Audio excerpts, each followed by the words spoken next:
तो ये आपको ध्यान रखना है कि it is applicable in case of insolvency. पहली बात क्या है ये, जब आपकी इंसॉल्वेंसी है, ठीक है, इंसॉल्वेंसी पार्टनर की भी हो सकती है और फर्म की भी, ध्यान रखना दोनों हो सकती है, खाली एक पे काम नहीं करेगा, इसलिए लिखा हुआ है इंक्लूडिंग इंसॉल्वेंसी ऑफ फर्म, दोनों लिखा हुआ है यानी कि, ठीक है, पार्टनर पे तो काम करेगा करेगा, साथ में इंसॉल्वेंसी ऑफ फर्म पे भी ये काम करता है। रूल क्या कहता है पहले सुन लेते हैं। In case one partner or more than one partner are insolvent, कोई एक पार्टनर या एक से ज्यादा पार्टनर आपके क्या हो गए, इंसॉल्वेंट हो गए, ठीक है। तो आपको एक बात पहले याद हो जाए इससे पहले कि जो पार्टनरशिप है वो दो सॉल्वेंट लोगों में होती है, तो कोई एक सॉल्वेंट और एक इंसॉल्वेंट तो पार्टनरशिप कर नहीं सकता, लेकिन हाँ जब आपकी पार्टनरशिप हो गई उसके बाद आपका कोई पार्टनर इंसॉल्वेंट हो जाता है, कोई एक पार्टनर या सारे के सारे पार्टनर इंसॉल्व हो जाते हैं और एक पार्टनर नहीं होता। मान लो 3 पार्टनर है, 2 इंसॉल्वेंट हो गए तो ये रूल एप्लीकेबल होगा। 10 पार्टनर है, एक इंसॉल्वेंट हो गया तो भी ये रूल एप्लीकेबल होगा। 10 पार्टनर है, 9 के 9 इंसॉल्वेंट हो गए तो भी ये रूल एप्लीकेबल होगा। 10 पार्टनर है, 8 पार्टनर इंसॉल्वेंट हो गए तब भी ये रूल एप्लीकेबल होगा।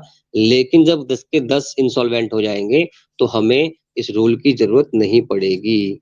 इसलिए ये ध्यान रखना है आपको कि when one partner or more than one partner are insolvent and remaining are solvent, मतलब ये नहीं कि कोई सारे के सारे इंसॉल्वेंट है कि सारे के सारे सॉल्वेंट है, दोनों केसों में ये रूल नहीं लगता, कुछ सॉल्वेंट है कुछ इंसॉल्वेंट है तो ये रूल लगता है, और कम से कम एक सॉल्वेंट इसीलिए होना चाहिए इस रूल को लगाने के लिए, ठीक है। तो ये रूल क्यों लगाते हैं हम, जब इंसॉल्वेंसी हो रही है और फर्म का लॉस हो रहा है तो उस लॉस को कौन झेलेगा, उस लॉस को कौन बियर करेगा, ठीक है। तो to bear the losses we apply this rule in case of deficiency. Deficiency का मतलब क्या है, वो पैसे जो कम पड़ रहे हैं जो कि पार्टनर्स को देने हैं और वो नहीं दे पा रहे, ठीक है। तो deficiency shall be borne in the ratio of solvent by solvent partners, ठीक है। ये ध्यान रखना है आपको कि डेफिशिएंसी है वो बोर्न करनी है सॉल्वेंट पार्टनर्स ने। और आपको पता है स्टार्टिंग में मैंने बताया था कि दो तरीके होते हैं किसी भी प्रॉफिट को या लॉस को बांटने के लिए, पहला होता है प्रॉफिट शेयरिंग रेशियो और सेकंड होता है capital ratio. Profit sharing ratio exam में आपको दिया हुआ होता है, कैपिटल रेशियो में आपको कैपिटल नहीं दे, कैपिटल का अमाउंट दिया होता है, रेशियो नहीं दिया होता। मान लो मैंने कहा ए और बी पार्टनर है और कैपिटल है 20,000 और 10,000, तो 2:1 का रेशियो होता है, वो उसको बोलते हैं कैपिटल रेशियो, ठीक है। तो ये ध्यान रखना है आपको कि दो रेशियो है। और मैंने आपको पहले बताया था कि जो आपका पार्टनरशिप है उसमें लॉस को शेयर करना कंपलसरी नहीं होता, लेकिन फिर भी पार्टनर्स को लॉस को शेयर करते हैं और ज्यादातर हम प्रॉफिट शेयरिंग रेशियो में करते हैं, ठीक है। लेकिन यहाँ पर ऐसा होगा कि हम लॉस को शेयर करेंगे कैपिटल रेशियो में, ठीक है। तो द लॉसेस और deficiency will be shared in capital ratio, but that ratio should be of their opening Capitals. कोई लॉस हो गया, मान लो 10,000 का लॉस हो गया तो ए भी उस लॉस को झेलेंगे 2:1 के रेशियो में, ठीक है। जो उनका ओपनिंग कैपिटल था, यानी कि रिलायेशन अकाउंट बनाने से पहले, रिलायेशन अकाउंट बनाने से पहले जो उनका कैपिटल अकाउंट था उसके हिसाब से वो झेलेंगे अपने लॉसेस को, ठीक है। ये बात हमने थ्योरी में सुन ली, अब प्रैक्टिकल में कैसे होती है वो कर लेते हैं, वो आपको क्वेश्चन करके समझ में आएगी। तो अब हम जा रहे हैं क्वेश्चन नंबर 2 पे, जो हमने पहले क्वेश्चन किया था उसको हम नहीं करके आज नया क्वेश्चन करते हैं, क्योंकि ये बातें किताबी बातें जब तक हम क्वेश्चन नहीं करते समझ में नहीं आती। आज हम एक काम और करेंगे, आज हम बनाएंगे पार्टनर्स का करंट अकाउंट। लास्ट टाइम हमने बनाया था तो उसमें हमारा फिक्स अकाउंट थे, ठीक है। दोबारा आपको रिपीट कर देता हूँ मैं, क्या होता है जब भी हम पार्टनर्स के बनाते हैं कैपिटल अकाउंट, आपको पता होगा पार्टनरशिप में 12th क्लास में बनाए होंगे आपने, तो वहाँ दो टाइप होते हैं आपके पार्टनर्स के कैपिटल अकाउंट के, एक होता है आपका फिक्स्ड और एक होता है आपका फ्लक्चुएटिंग, ठीक है। तो जो फिक्स अकाउंट होता है आपका, वहां पर ये माना जाता है कि जो भी प्रॉफिट होंगे लॉसेज होंगे, पैसे आएंगे पैसे जाएंगे, वो सारी एडजस्टमेंट हम करते हैं अपने करंट अकाउंट के अंदर, यानी कि उसको हम करंट अकाउंट में झेलेंगे, उसको हम कैपिटल अकाउंट में ट्रांसफर नहीं करेंगे। हाँ, लेकिन जहां पर आपके जो अकाउंट है कैपिटल अकाउंट फ्लक्चुएटिंग है, तो आपकी सारी एडजस्टमेंट प्रॉफिट की लॉस की ड्राइंग्स की सारी कहाँ होती हैं, आपके कैपिटल अकाउंट में होती हैं, वहां करंट अकाउंट नहीं खुलता। तो जो पहला क्वेश्चन मैंने आपको कराया था वो था आपका when capital accounts are fluctuating, वहां जो हमारे कैपिटल अकाउंट्स थे फ्लक्चुएटिंग थे, तो वहां पर हमने करंट अकाउंट नहीं बनाया था।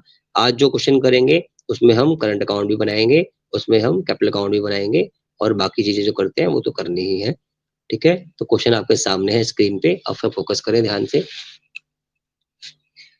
आपको दे रखी है बैलेंस शीट, 3 पार्टनर है ए, बी एंड सी, ठीक है। यहाँ पर देखो रेशियो नहीं दे रखा, अगर नीचे भी रेशियो नहीं दे रखा तो सीधी बात है, जब रेशियो नहीं दे रखा तो profit are to be distributed equally, तो एक एक एक में बांटेंगे, इक्वली बांटेंगे, ये ध्यान रखना है, बाकी कुछ देखने वाली बात यहाँ पर नहीं है, ठीक है। एबीसी पार्टनर है, आपको दे रखे हैं क्रेडिटर्स 20,000 रुपए के, आपको रिजर्व फंड दे रखा है, ए बी की कैपिटल दे रखी है, असेट्स दे रखी है, और सी का कैपिटल ओवरड्रॉ, यानी कि सी के पैसे कम है, ये तो पहले से ही इंस्टॉलमेंट लग रहा है देखने में, ठीक है। तो ये भी आपको देखना है कि ये बैलेंस शीट की आज की पोजीशन है, और आगे लिखा भी हुआ है कि सी इज इंसॉल्वेंट, ठीक है। तो अभी ये सब करने से पहले हम भूल जाते हैं कि कोई इंसॉल्वेंट है, हम याद करते हैं कि पहले हम कैसे क्वेश्चन सॉल्व करते थे 12th क्लास में, और आपको वैसे ही ये क्वेश्चन भी सॉल्व करना है पहले, फिर जब नया पॉइंट आएगा इंसॉल्वेंसी का जिस पॉइंट पे, वहां मैं आपको बता दूंगा, ठीक है। तो फिर से, क्योंकि बच्चे काफी नए हैं सभी जो देख रहे हैं इसको वीडियो को, तो दोबारा से देख लें एक बार कि ऑल लायबिलिटीज, ये सारी लायबिलिटीज जो है आपकी, इसमें से जो आपकी आउटसाइडर लायबिलिटी है ये जाती हैं रियलाइजेशन अकाउंट में, और कहाँ जाती हैं, क्रेडिट साइड में, रियलाइजेशन अकाउंट की जाएंगी ये क्रेडिट साइड में, ठीक है। इसकी क्रेडिट साइड में जाएंगी ये सारी लायबिलिटीज। आउटसाइडर लायबिलिटी ध्यान रखना, तो सिर्फ यहाँ पर एक ही आउटसाइडर लायबिलिटी है, क्रेडिटर्स, ये जाएगी आपके रियलाइजेशन अकाउंट की क्रेडिट साइड में। अब हम आएंगे असेट्स पे, तो असेट्स का आपको ध्यान रखना है, ये जाती है रियलाइजेशन अकाउंट की डेबिट साइड में, असेट्स का बैलेंस डेबिट होता है, इससे आप लिंक कर सकते हो, तो ये जाएंगी रियलाइजेशन अकाउंट की डेबिट साइड में। ये कैश नहीं जाता, कैश अकाउंट अलग बनता है, कैपिटल अकाउंट करंट अकाउंट कभी नहीं जाते, उनका अकाउंट अलग बनता है। बाकी stock plant and tools debtors bills receivable ये सारे जाएंगे आपके रियलाइजेशन अकाउंट में, ये सारे के सारे जाएंगे रियलाइजेशन अकाउंट की डेबिट साइड में। तो ये पहली बात, पहला रूल जो आपको याद रखना है, लायबिलिटीज का बैलेंस क्रेडिट होता है, तो आउटसाइडर लायबिलिटी जो कि पहली लायबिलिटी है क्रेडिटर, ये जाएगी रियलाइजेशन अकाउंट की क्रेडिट साइड में। कैश अकाउंट अलग से बनता है, इसे नहीं छेड़ना। बाकी सारी असेट्स यहाँ तक कहाँ जाएंगी, इनका डेबिट बैलेंस होता है असेट का, ये जाएंगी रियलाइजेशन अकाउंट की डेबिट साइड में, आपको याद रखने के लिए। उसके बाद सी का, ए का, बी का बनेगा कैपिटल अकाउंट, तो ये बैलेंस सी डी और balance B D, sorry balance B D करके ये आती है क्रेडिट साइड में। ये क्योंकि ओवरड्रॉन है तो ये आएगी डेबिट साइड में। ये भी आपको पता है पार्टनर्स के कैपिटल अकाउंट भी बनते हैं रिलेशन अकाउंट के बाद, तो वहां पर ये हम टेक ऑफ कर देंगे, ले जाएंगे इनको, ठीक है। फिर चलेंगे क्वेश्चन में आगे, तो अब हम पढ़ेंगे इंसॉल्वेंसी। वो बोल रहा है इंसॉल्वेंट है बट ही पेज 2,000 रुपए, जो भी पैसे मतलब आपको कम पड़ रहे हैं उसमें से 2,000 रुपए ये दे देगा, और जो कम पड़ेंगे वो पार्टनर बॉन्ड करेंगे। कौन बॉन्ड करेगा, ए और बी बॉन्ड करेंगे, क्योंकि वो सॉल्वेंट है, सी तो कट गया है यहाँ से, इंसॉल्वेंट है, तो वो बॉन्ड करेंगे अपने कैपिटल रेशियो में। तो आपको मैंने बताया capital ratio means opening capital ratio, ये है आपका 25,000 और ये है आपका 15,000, यानी जो आपको रेशियो आएगा वो आएगा 25:15, जो लॉस बियर किए जाएंगे इस रेशियो में किए जाएंगे, सॉल्व कर सकते हैं, तो 5:3, यानी कि इस रेशियो में हम लॉस को, जो डेफिशिएंसी होगी उसको बियर करेंगे, ए और बी, ठीक है, सी की डेफिशिएंसी को। तो ये हम आगे का क्वेश्चन जब करेंगे तो देखेंगे, इसको भी समझाने के लिए बताया मैंने आपको, ठीक है। It is decided to wind up the partnership, जब एक पार्टनर इंसॉल्वेंट हो गए तो लोगों ने बोला यार क्या करें, पार्टनरशिप करके हम बंद कर देते हैं। तो असेट वर रियलाइज्ड एज फॉलोज, जब भी पार्टनरशिप का डिसोल्यूशन होता है तो हम असेट्स को बेच देते हैं और लायबिलिटी की हम पेमेंट कर देते हैं, ठीक है। तो वो बताया उसने आपको कि क्या क्या हुआ, ये सारी असेट्स आपकी बेच दी, यहाँ तक हमने बेच दी, अमाउंट दे रखा है, सेम अमाउंट पे बेचते हैं। उसके बाद जो कॉस्ट है वाइंडिंग अप की, यानी कि वही रिलेशन के जो खर्चे हैं वो आ गए आपके 2,500 रुपये। तो आपसे वो बोल रहा है क्लोज कर दो बुक्स ऑफ द फर्म। आपको पता होना चाहिए कि जब भी हम असेट को बेचेंगे तो पैसे आएंगे, और मैंने बताया कि वो आएंगे क्रेडिट साइड में रिलाइजेशन अकाउंट की, और जो खर्चे हैं ये जाते हैं डेबिट साइड में रिलाइजेशन अकाउंट की। लायबिलिटी के बारे में कुछ नहीं कह रखा, मैंने बताया है, रूल ध्यान रखना है, लायबिलिटी के बारे में कुछ कह रखा है तो वही करना है, और कुछ नहीं कह रखा तो पूरी पेमेंट करनी है, ठीक है। तो आपको पूरी पेमेंट करनी है इसकी, क्रेडिटर्स की, ये ध्यान रखना। ये गलती बहुत ज्यादा होती है एग्जाम में, कुछ कहते नहीं तो हम भूल जाते हैं, भैया नहीं कहे तब भी लायबिलिटी देनी है, तो इसकी पेमेंट पूरी 20,000 रुपये होनी है। तो अब हम जा रहे हैं सॉल्यूशन पे, होप यहाँ तक सबको क्लियर होगा, तो हम चलते हैं फटाफट सॉल्यूशन पे।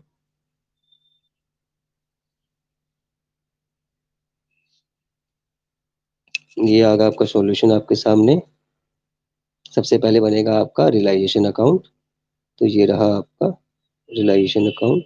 यहाँ उन्होंने इसको डिसोल्यूशन अकाउंट का नाम दे दिया है, लेकिन ये आपका रियलाइजेशन अकाउंट ही है।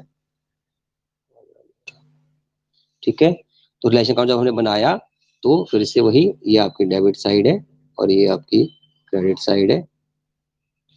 ठीक है, तो सबसे पहले क्या आता है आपको पता है, सारी लायबिलिटी आएंगी आपकी और सारी एसेट आएंगी। तो जो लायबिलिटीज हैं आपकी वो यहाँ पर आएंगी इस साइड में क्रेडिटर्स के लिए, यहाँ पर क्रेडिटर्स, ये सारी आपकी असेट्स हैं। ठीक है, तो असेट पहले आपने कॉपी कर दी, stock 20,000, plant and tool 20,000, debtors 10,000, bills receivable 10,000। ठीक है, उसके बाद जो आपने असेट बेची उसका सारा अमाउंट आ गया इस साइड में आपके पास, जो जो आपने बेच दी उनका अमाउंट आ गया। इन्होंने यहाँ पर क्रेडिटर्स को देखो दिखाया नहीं, ठीक है, तो वो इनकी थोड़ी सी गलती है यहाँ पे। तो क्रेडिटर्स आपके आएंगे, जो अमाउंट है 20,000 रुपये का इधर क्रेडिटर्स, और यहाँ भी आएगा क्रेडिटर्स इस साइड। आंसर पे फर्क नहीं पड़ेगा, लेकिन ये तो करना ही है ना। तो क्रेडिटर्स आपको यहाँ कॉपी करने थे और यहाँ पर उनकी पेमेंट टू कैश अकाउंट से कर देनी थी।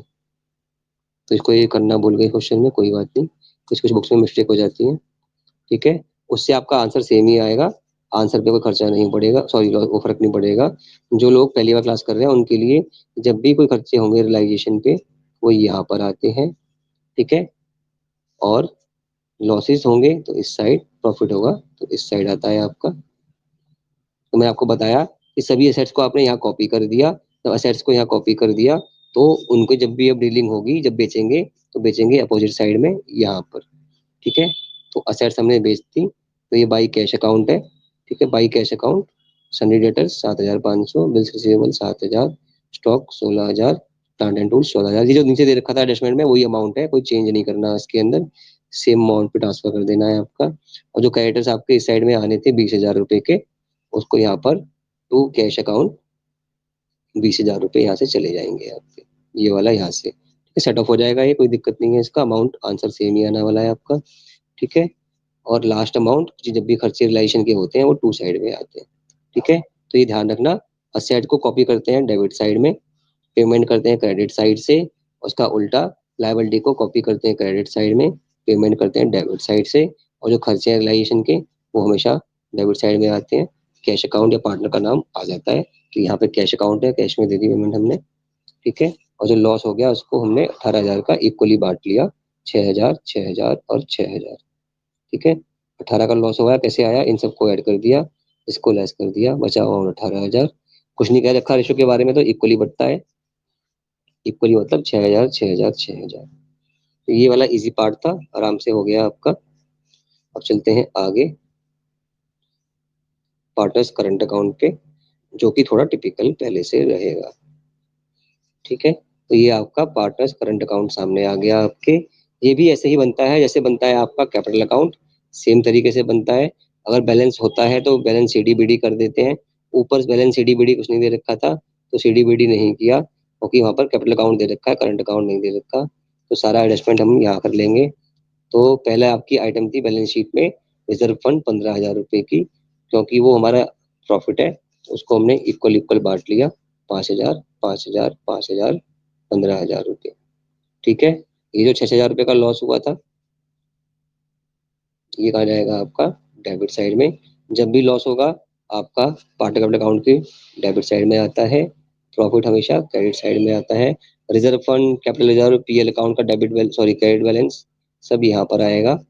ठीक है, बाई साइड में, लेकिन खाली एक ही आइटम है ऐसी, तो ये आ गई आपके सामने। और अगर कोई लॉस होता है, मान लो पीएल अकाउंट का डेबिट बैलेंस, वो इस साइड में आता। लॉस ऑन रिलाइजेशन जो अभी अभी तुमने देखा ऊपर, वो हमारा यहाँ पर आ गया। ठीक है, और कोई आइटम नहीं बची है अभी हमारे पास।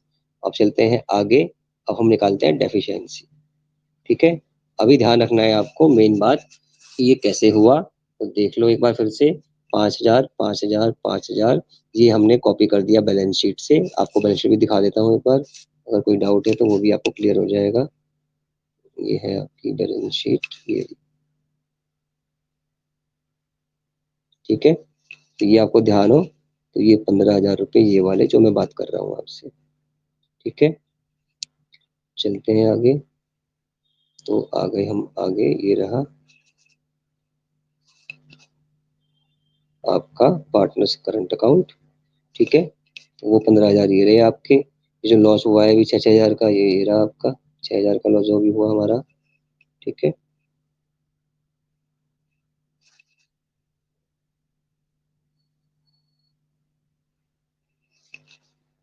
ये लॉस जब भी होगा यहीं जाएगा आपका, यहाँ से ऊपर से नीचे कॉपी कर देंगे। उसके बाद मैंने आपको बताया अभी कि सी का जो करंट था आपका, सी का जो अकाउंट है वो था आपका डेबिट साइड में, असेट साइड में, मतलब उसने पैसे एक्स्ट्रा निकाल रखे हैं। तो हमने सी को 9,000 रुपये यहाँ डेबिट किए, जो पैसे कम पड़ रहे थे उसके, यहाँ कॉपी कर दिए टू सी कैपिटल अकाउंट। तो अब हमने देखा क्या यहाँ पर कि जो डेफिशिएंसी है वो कितनी है। ये जो अकाउंट बनाया गया डेफिशिएंसी को कैलकुलेट करने के लिए ही बनाया गया है। तो इसको हमने एक बार पहले से देख लेते हैं कि हमारे पास सिर्फ, मैंने आपको बताया कि जब भी क्वेश्चन आपको बताएगा, आपको सिर्फ और सिर्फ जो भी एडजस्टमेंट है हमने यहाँ करने के बाद आपको कॉलम देखना है उस पार्टनर का। ठीक है, ये आपको ध्यान रखना है कि जब भी हम करेंगे क्या इंसॉल्वेंसी का केस, जो पार्टनर इंसॉल्वेंट है पहले उसका अकाउंट देख लेंगे और खासकर देखेंगे उसकी डेबिट साइड। तो हमने देखा कि 6,000 रुपये का तो भाई ऑलरेडी लॉस हो चुका हमारा, 9,000 रुपये उसने एक्स्ट्रा विड्रॉ कर रखे हैं, मतलब सब मिला के 15,000 रुपये उसके ऊपर हमारे बनते हैं। और उसके अकाउंट में कुछ पैसा नहीं है, सिर्फ एक अमाउंट है, ये 5,000 रुपये का, जो हमारा रिजर्व फंड का है। तो सीधी बात है कि 15,000 रुपये तो हमें उससे लेने हैं, और उसके पास सिर्फ 5,000 रुपये का बैलेंस है, ये वाला बैलेंस बस। तो 10,000 रुपये आपके पास कम पड़े, ये 10,000 रुपये सी को और देने हैं। और उसने बोला कि भैया मैं तो हो गया इंसॉल्वेंट, मेरे पास 10,000 रुपये नहीं है, मैं तो सिर्फ आपको सिर्फ और सिर्फ 2,000 रुपये दूंगा, सिर्फ और सिर्फ 2,000 रुपये दूंगा। तो आपका निकल गया नया लॉस, वो आ गया आपका कितना, ये आ गया आपका 8,000। मतलब पार्टनर ए और बी को 8,000 रुपये बियर करने हैं। इसको हम बोलते हैं डेफिशिएंसी, ये है डेफिशिएंसी। एक बार दोबारा समझ लो, 6,000 रुपये का लॉस हुआ रियलाइजेशन का, 9,000 रुपये वो पहले एक्स्ट्रा निकाल चुका, सब मिला के आपके 15,000 रुपये। उसने बोला कि मेरे पास तो 5,000 रुपये ये वाले बच्चे हैं सुबह वाले, कौन से वाले, रिजर्व फंड वाले, है ना, और 2,000 रुपये मैं आपको और दे सकता हूँ। तो हो गई ये 7,000, ये है आपके 15,000, इनका डिफरेंस आपने निकाल लिया, ये आया 8,000 रुपये। इसको बियर करेंगे ए और बी, क्योंकि वो सॉल्वेंट है और उनकी गलती, सॉल्वेंट क्यों है, वो सॉल्वेंट है तो बियर करेंगे 8,000 को। और मैंने आपको बताया था कि उनकी जो कैपिटल है वो 25-15 है, 25,000 ए की, 15,000 बी की। तो ये रेशो आ गया आपका, या 5-3 का रेशो इसको हम बोल सकते हैं। तो 5-3 में हमने बांटा 8,000 को, तो 5,000 हो गए ए के नाम पे, 3,000 हो गए बी के नाम पे। तो ए और बी ने सी को दे दिए 8,000 रुपये, और ये पैसा क्योंकि इन्होंने दिया है तो इनको डेबिट करना पड़ेगा ए बी को सी के नाम से, सी के नाम से डेबिट कर दिया। ये 5,000, 3,000, ये वाली एंट्री है, कोई अलग से नहीं आई है।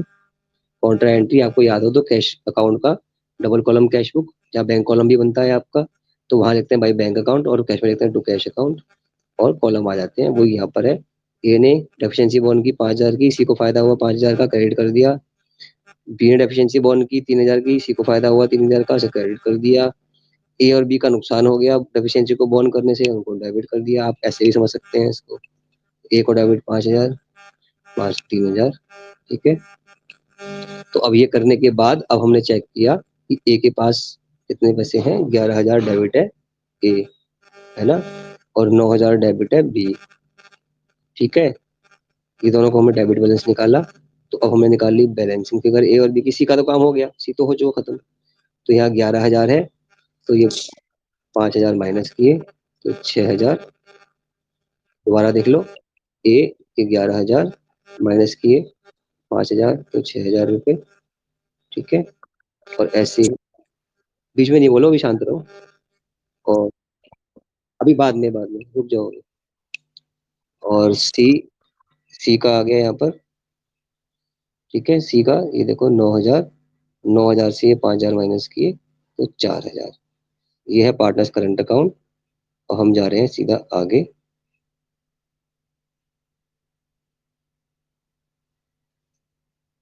तो हम जा रहे हैं आपकी बैलेंस पे, पहले तो कैश अकाउंट पे चलेगा डायरेक्ट ये रे।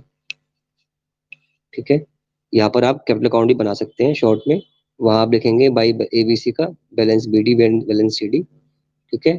लेकिन यहाँ पर क्या किया हमने, डायरेक्ट ही ट्रीटमेंट करके कैश अकाउंट में डाल दिया है और यहाँ पर कैपिटल अकाउंट को इग्नोर कर दिया है, क्योंकि अगर कैपिटल अकाउंट आपके होंगे फ्लक्चुएटिंग, ठीक, सॉरी फिक्स होंगे, तो क्या होता है वहाँ पे, आप लिखते हैं बाई बैलेंस ब्रॉट डाउन 25,000 ए के नाम पे, बी के नाम पे 15,000, सी तो है ही नहीं, और वहां लिखते हैं इस साइड में टू कैश अकाउंट, ठीक है जी, 25,000 ए के नाम पे और 15,000 बी के नाम पे।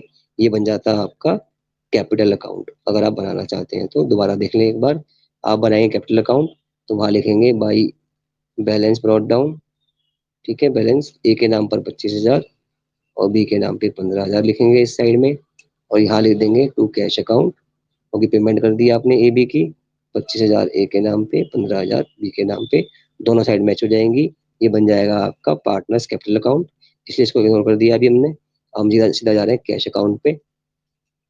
कैश अकाउंट पे आपको याद हो तो कॉन्ट्रा एंट्री होती है, जो ऊपर एंट्रियां जहां पर कैश अकाउंट आया है बाई साइड में, तो वो एंट्रियां यहाँ टू साइड में आ जाती हैं, और जहां ऊपर एंट्रियां हमारी आती हैं टू साइड में, तो वो एंट्रियां यहाँ पर बाई साइड में आ जाती हैं। लेकिन आपको रट्टा नहीं मारना, आपको पता है ये है आपकी रिसीव साइड और ये है आपकी पेमेंट साइड। कैश अकाउंट हमारी असेट होती है, उसका बैलेंस हमेशा डेबिट होगा, कभी भी क्रेडिट नहीं होगा, इसलिए हमेशा टू बैलेंस बीडी होगा, कभी by balance CD cash account में तो नहीं होगा, सिंगल कॉलम वाले में, ठीक है। तो पहले कर दिया बैलेंस ब्रॉट डाउन, ये हमने कर दिया बैलेंस ब्रॉट डाउन। उसके बाद अब हमें क्या करना है, रिसीव पेमेंट को देखना है कहाँ रिसीव हुआ और कहाँ हमने पे किया, तो देख लो ये सब पहले। अभी सी ने हमें पेमेंट करी है 2,000 रुपये, उसने कहा 10,000 में 2,000 रुपये दूंगा, पैसे मिले रिसीव हुए, तो आपने रिसीव साइड में लिख दिए। ए ने कहा 6,000 रुपये मैं दूंगा और बी ने कहा 4,000 रुपये मैं दूंगा, जो हमने बनाया था अभी ऊपर करंट अकाउंट इन दोनों का, ठीक है। आप चाहो तो देख सकते हो कहाँ से आया, दिखा देता हूँ मैं एक बार आपको। ये जो पैसे आए थे आपके पास, ये वाले, ये वाले और ये वाले, है ना, ये दोनों आ गए आपके यहाँ पर। वही कॉन्ट्रा एंट्री इधर की इधर इधर ही आती है ना। ये हो गई। उसके बाद फटाफट चलते हैं आगे। फिर क्या किया हमने, इसके बाद जो भी हमने असेट बेची थी उसके जो पैसे आए थे, है ना, वो हमारे बाई साइड में आते, सॉरी टू साइड में आएंगे, रिसीव किए हैं आपने, रिसीव साइड ये वाली है। तो आपने डेटर्स को बेचा, बिल्स रिसीवर के पैसे मिले, स्टॉक को बेच दिया, प्लांट एंड टूल्स यहाँ पे आ गए, और देखो क्रेडिटर्स की एंट्री ये दे रखी है ना। तो ये 2500 नहीं है, ढाई, ये 20,000 रुपये आपकी क्रेडिटर्स की एंट्री गलत करी हुई है, सॉरी ऊपर नीचे हो गया इनका, सॉरी ये ऊपर नीचे हो गया। ये आपने पेमेंट की थी खर्चे रिलाइजेशन के 2,500 रुपये, वो वाले हैं। क्रेडिटर्स देखो 20,000 ऊपर देना भूल गए थे, ये देखो यहाँ पर दिखा रखा है, पेमेंट कर दी ना इनको, पेमेंट साइड है आपकी ये, ठीक है। तो ये 2,500 रुपये खर्चे आपके आपने दिए रिलाइजेशन के। उसके बाद 20,000 रुपये पेमेंट की क्रेडिटर्स को, वो भी आ गई। और मैंने आपको भी बताया था हम बनाएंगे पार्टनर कैपिटल अकाउंट, खाली ए और बी का बनेगा, तो वहां लिखा था हमने टू कैश अकाउंट, यानी कि इनको पेमेंट कर दी थी हमने, पेमेंट कर दी तो ये पेमेंट साइड ही तो है आपकी, तो ये यहाँ पर आ गया, ठीक है, दोनों अमाउंट। और क्वेश्चन आपका खत्म हो गया, टोटलिंग करेंगे तो 62,500 ही आएगा। Thank you very much.